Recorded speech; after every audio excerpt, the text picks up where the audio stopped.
Okay, so we have woken up this morning. What is today? June 2nd. In a completely different America. And it's gross. It's like somebody has let the wind out of the sail. I've always taken great pride in the United States. I've taken great pride being an American. I've had experiences when I've been outside of the country, and on July 4th specifically, and have forgotten that it was July 4th back home. It's July 4th there too, but the significance of the date was lost for a moment until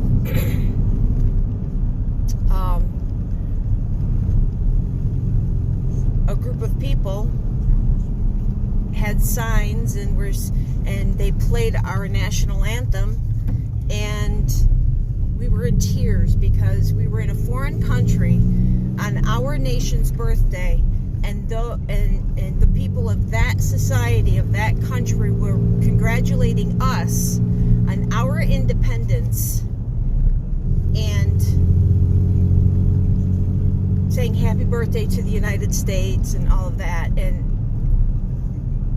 from that moment, whenever I hear the national anthem, I think of that moment in time back in 1985, and it literally brings me to tears.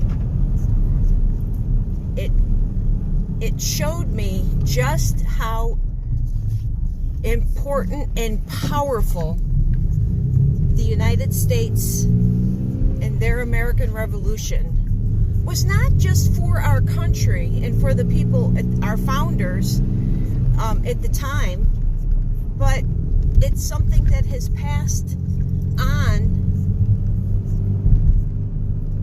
over time, 200 and some years, and that independent ideal of a country, we the people, for the people, by the people, has been that goal that everybody wanted to reach. In some cases, an unreachable goal, which is unfortunate for the people of that country, but at the same time, it is a reaffirmation of the things that our country stood for. Our First Amendment is first for a reason, because our founding fathers, in their argument with England, wanted to create a country, create a nation of people where our freedom to speak anything we wanted, to speak of freedom, to speak of religious equality, to speak of religious freedom, they gave us, our founding fathers were very thoughtful in those things that they wanted for that small nation's people going forward in time. And what makes me sad is that everything that our founding fathers and everybody at the time who fought the revolution, including two of my ancestors, John Knight, who fought with General Washington at Valley Forge, and he fought at the Battle of Monmouth in New Jersey and was injured. He survived, thank goodness, but he did succumb a few years later. And another ancestor, A.B.L. Fuller. And it makes me sad that their sacrifices 240 some years ago, and everything that they fought for, are being bastardized and fundamentally destroyed by guy, of all people, an American president. I'm just baffled by that.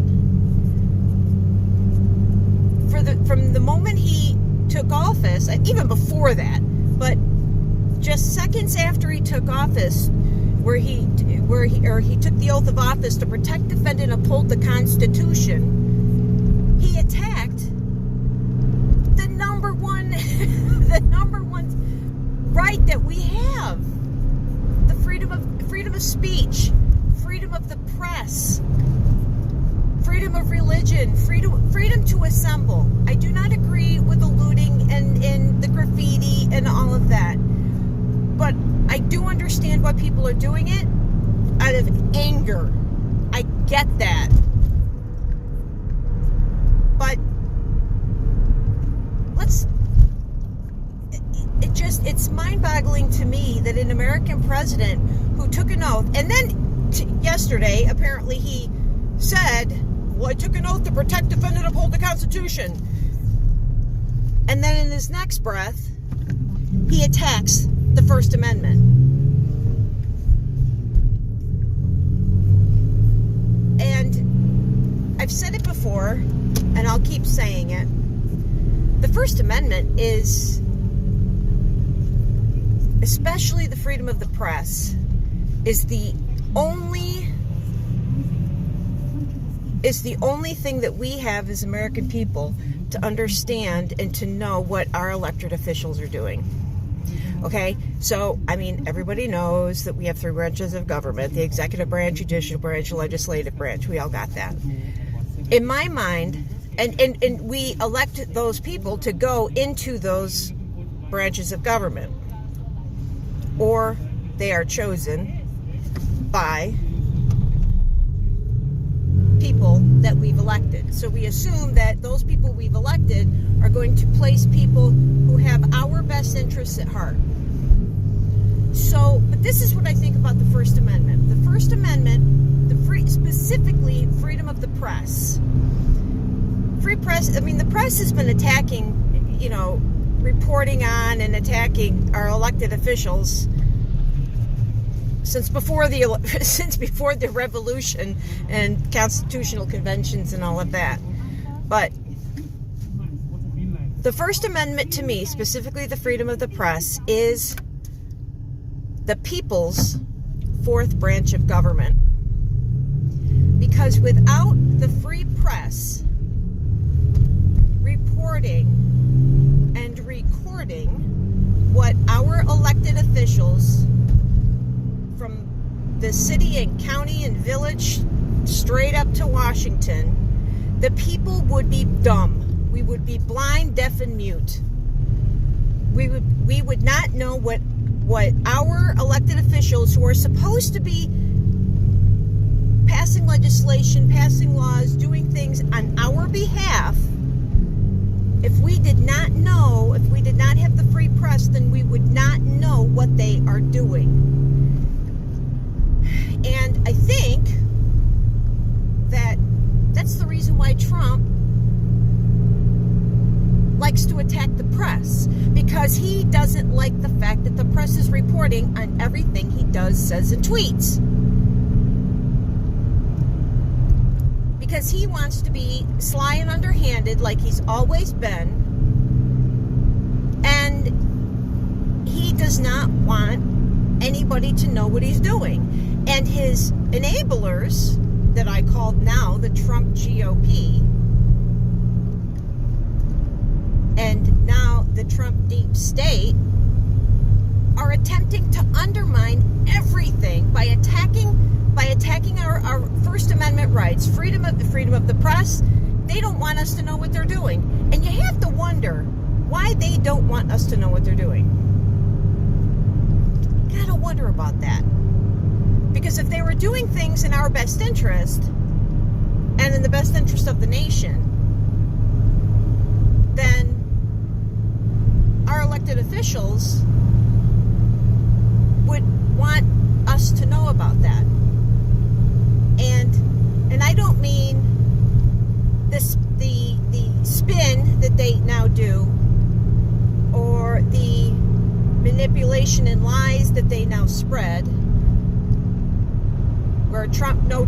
didn't really say this. This is what he meant. Well, you say what you mean and you mean what you say. You know, so I don't understand, especially for people who are Republican, are so afraid of the press. Yes, every news agency, every news outlet, they're going to write whatever they want to write, and they're going to spin it however they want to spin it. They're going to piecemeal an article, piecemeal a speech, a conversation, whatever, and only give us what they want us to know, not what we need to know. Sergeant Friday used to say, just the facts, ma'am. Well, we want the facts. And without the press, we can't get the facts. Now, I'm not saying that Democrats are all bright and shiny and truthful, but they're not attacking the free press. They're not attacking our right to know. They're not hiding anything that is, I'm sure they're hiding something, but they're not hiding the misdeeds and the manipulation of the law that the Trump GOP is hiding. So without the free press, without our First Amendment rights, we are not allowed to speak up and speak out against our elected officials. We are not allowed to know what they are doing. And I don't think that there's a Trumpster on the planet, except for maybe, I don't know. I don't believe that there's a Trumpster anywhere that would be pissed off if they didn't know what was happening. But here's the thing, though. They don't want this is the dichotomy. This is the craziness. The Trump GOP only wants the American people to know what they want us to know. And they're going to hide the things that they don't think we should know. But we should know everything. Why? Because they are the House of Representatives. They represent us. They are senators who represent us. So you can't go and scream, the media, the press, it's all fake news, calling them, liars and whatever, while at the same time, then turning around and using the very same news outlets to spew, good word, your lies. You can't do that, because the press is there to call you out. That's what it's for. There's a reason why the founders put the free press in the First Amendment. There's also a reason why the Second Amendment is second. Because your right to keep and bear arms. Now, I'm a gun owner. I am a gun owner. I have both handguns and long guns. So I would be pissed off if any governmental entity came in and said, we're taking your guns. Why? If I have not committed any law. If I commit a violation of the law, absolutely, take them. Only one time have I ever had to relinquish my weapons, and that was solely because my dad had given me a handgun, and in order to get that put on my permit, they needed to have my other handguns to also, just to make sure that everything, and you know what, I'm a law-abiding citizen. If you want to see what's in my gun case, go ahead, I don't care. I got nothing to hide.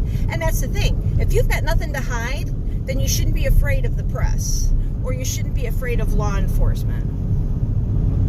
Which begs the question, what is Trump and the Trump GOP afraid of, that they're so afraid of the press? Things you make you go, If you hear noise in the background, it's got a train. Excuse me.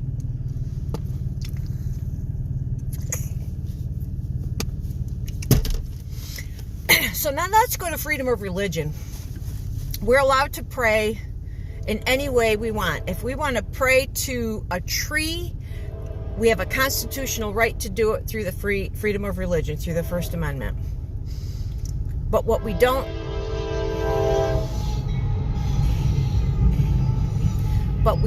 have the right to do is to use religion as a political weapon.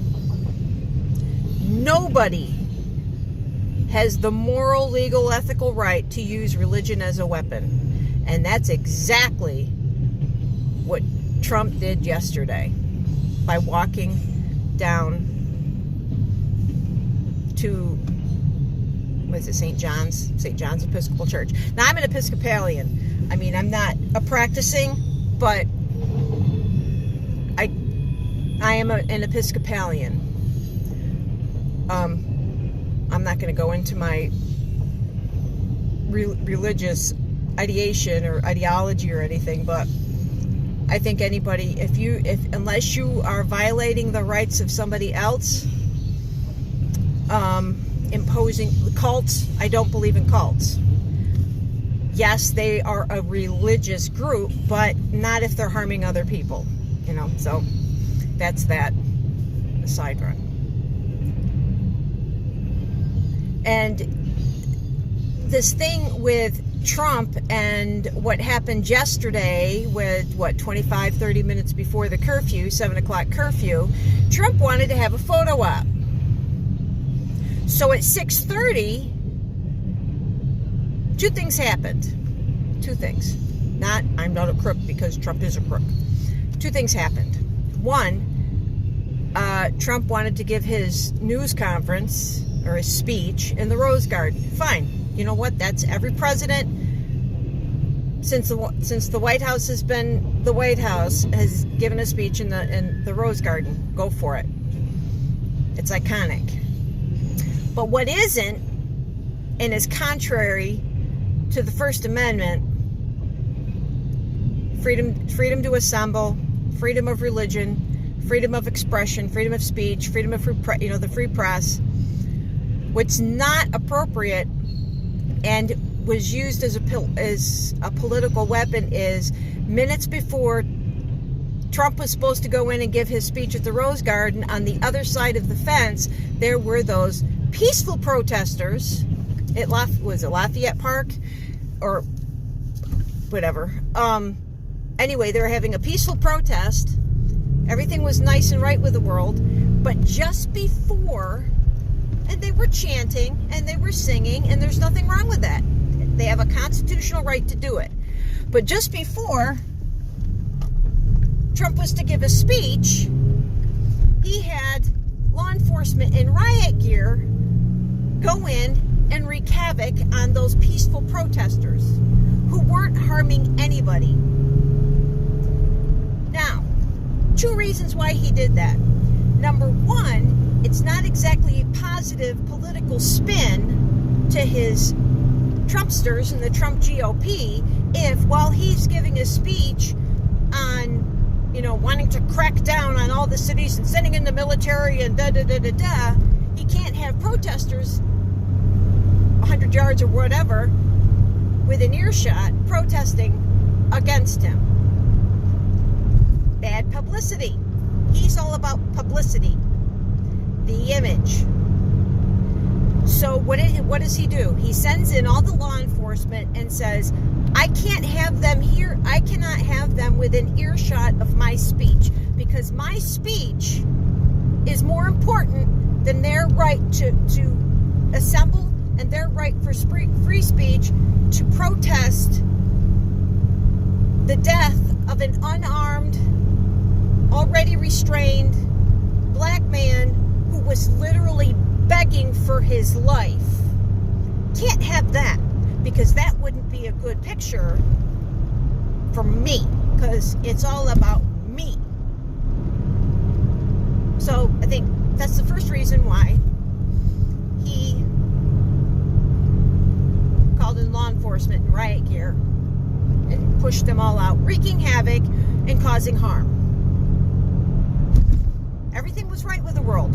they would have dispersed at 7 o'clock. There might have been little, straight, people going off in one direction or the other, but they would have left. The second reason why he did it was because he needed to have that photo op. So he needed to walk from the Rose Garden to that church. And then he used a Bible as a political prop without the consent of the bishop or the rector of that church. Why? Because he thinks he's above the law. He can do whatever he wants. No, he can't. Just because he's the president doesn't mean that he's above the law, and doesn't mean he's above basic human decency, because that's exactly, he was putting his needs and his desires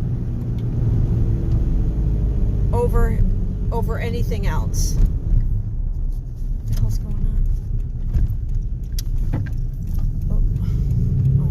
4 cars are stopped. Wow, there's a state trooper. That's weird. Anyway, so I think that's gross. And what's really funny is, he made that really big speech, and I'm demanding all churches be open on Sunday. And what does he do? He goes play golf on Sunday. Hypocrite. He does not care about religion. He does not care about religious freedom. He does not care. The only thing he cares about are political donors. That's it.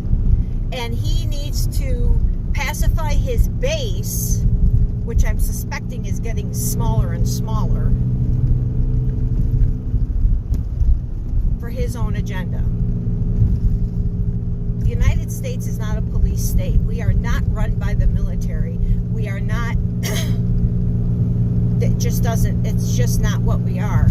And there's no insurrection, so he cannot invoke the Insurrection Act, because there is no insurrection. People are not protesting the government rule. Well, they are protesting the government rule, but what they're protesting is the death of an unarmed, already restrained black man who was begging for his life while 3 white cops were laying on him, one of which had their knee into the back of his neck. And he died. The third death of an African American citizen in, 2 weeks?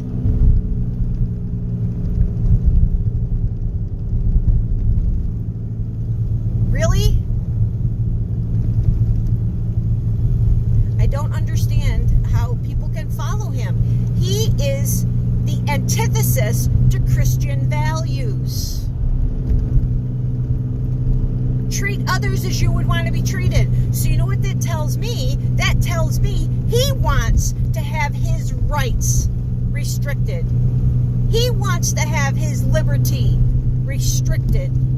That's what he wants. He must, because that's what he's doing to everybody else.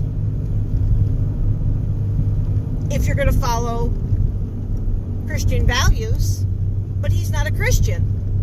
And the way he held up the Bible, there has to be a historical component to that. There has to be. And I'm sure somebody will find the picture of another white, bigoted male holding the Bible up like it's a placard for an auction.